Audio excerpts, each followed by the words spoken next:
Hello guys, তো আজকে আমরা আসছি তেঁতুল পাড়তে। এই দেখুন বৌদি, বোন, আমি আর দাদা একটা আসতেছে।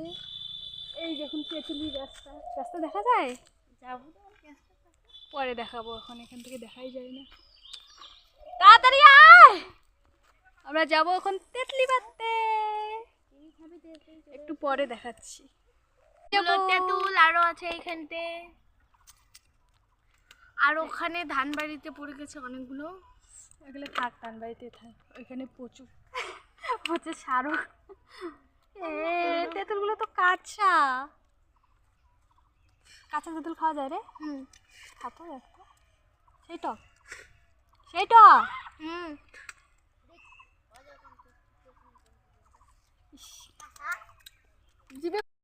ফাইনালি আমরা বাড়ি চলে আসলাম। এখানে রাগ, এখানে গরম।